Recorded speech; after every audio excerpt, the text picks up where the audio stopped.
Okay, we need to interrupt what you're doing for a breaking news report. Because right now, this very second, inside trillions of your cells, there is a potential catastrophe unfolding.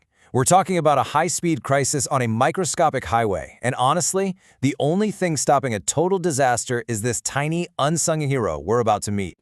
It sounds completely wrong, doesn't it? I mean, we all hate traffic jams. They're frustrating, they're a waste of time, they feel like a total system failure. But deep inside our bodies, a very, very specific kind of molecular pileup, and how our cells deal with it is actually a critical, life-saving defense.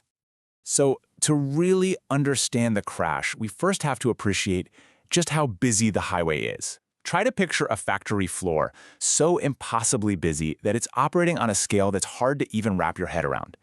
Well, that's the protein factory inside every single one of your cells, and it is running at full speed, 24/7. The foundation of this whole operation is the mRNA, or messenger RNA. The easiest way to think of it is as the highway itself. It's this long molecular ribbon that carries the exact blueprints for building whatever protein your body needs at that moment. And what's driving on this highway? Well, those are the ribosomes. And these aren't just little cars. Think of them as massive, mobile construction vehicles. They lock onto the mRNA highway and just start speeding down the line, reading the code and building a protein, piece by piece as they go. And when I say speeding, I mean it. A single ribosome can stitch together 20 amino acids to a protein chain every single second. That is a truly breathtaking speed of construction, and it's happening millions of times over, all at once, all through your body. You know, what's amazing is that this super high-speed system is usually incredibly orderly. The ribosomes keep a safe distance from each other, moving in this perfect single-file convoy called a polysome. It's a picture of efficiency, but what happens when that perfect line comes to a sudden, screeching halt? And this is where things get really dangerous. Because just like on a real highway, accidents happen. The lead car can stall out for any number of reasons, and when it does, the consequences for the cell can be absolutely devastating. So why would our lead ribosome just slam on the brakes? Well, a few things could go wrong. The road itself, the mRNA, might get damaged by something like UV light. Or the ribosome could just run out of gas, which in this case means the cell is missing a specific amino acid it needs to keep building. Or it could literally just hit a physical roadblock, like a tangled up piece of RNA that's blocking the way. But no matter the cause, the result is the same. The lead ribosome stalls and becomes a sitting duck. And the ribosome right behind it, it has no idea there's a problem.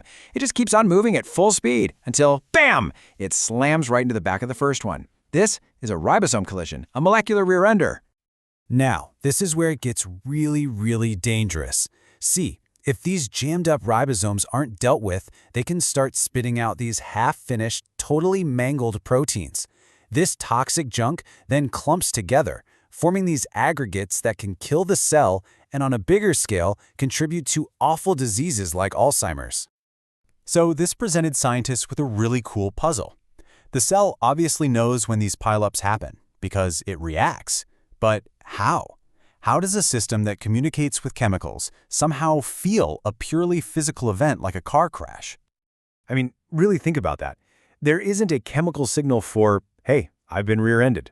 It's a mechanical problem, a problem of force and physical space.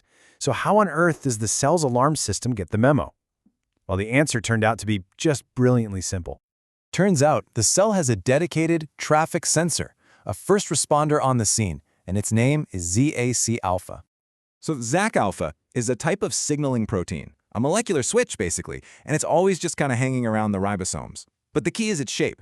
It has this long, soft, flexible tail that just dangles in the space between the ribosomes as they're cruising down the highway. It's the perfect sensor. And this is a fantastic example of a concept called mechanical transduction. When that second ribosome slams into the first one, the space between them just disappears. And ZAC alpha's soft tail, which was hanging out in that space, gets physically squished. It's not a chemical reaction, it's pure physical force. The crush itself is the signal. It gets squished into action. Okay, so once ZAC alpha gets squished, it's activated, and it immediately kicks off this chain reaction of signals that puts the whole cell on high alert. And now the cell has to make a huge decision based on just how bad the crash really is. That physical compression forces ZAK-alpha to change its shape, which activates it. And that activation sends out this flood of biochemical signals that are basically screaming, "Emergency! Pile up on the mRNA highway!" And the cell's response is incredibly sophisticated. It's not just one size fits all. If it's just a minor fender bender, say only 2 ribosomes collide, ZAK-alpha sends out a low-level signal that basically tells the entire cell to hit a global pause button on making any new proteins. It buys time for a cleanup crew to clear the jam. But if it's a massive multi-car pileup, the signal is way stronger, and the response is much, much more drastic. If that traffic jam is just too big to clear, ZAK-alpha decides the cell is the lost cause. It's a danger to the whole system. So it activates these specific stress pathways that issue one final, grim order: apoptosis. That's programmed cell death. The cell literally commits suicide, sacrificing itself to make sure its toxic junk can't harm the rest of the body. It's an absolutely heroic final act. So, let's zoom out for a second. Why does any of this matter? Why have we been talking about a microscopic traffic accident?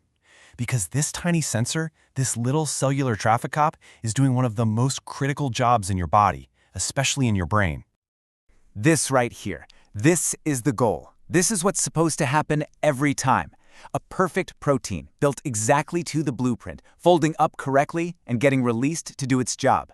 ZAK-alpha's entire purpose is to make sure this is the outcome and to sound the alarm the very second something goes wrong. And that really brings us to the most important takeaway here.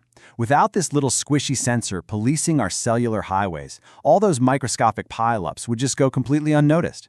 Our cells, and especially the long-lived ones like our brain cells, would just slowly but surely fill up with all that toxic, clumpy junk protein that's the hallmark of so many neurodegenerative diseases.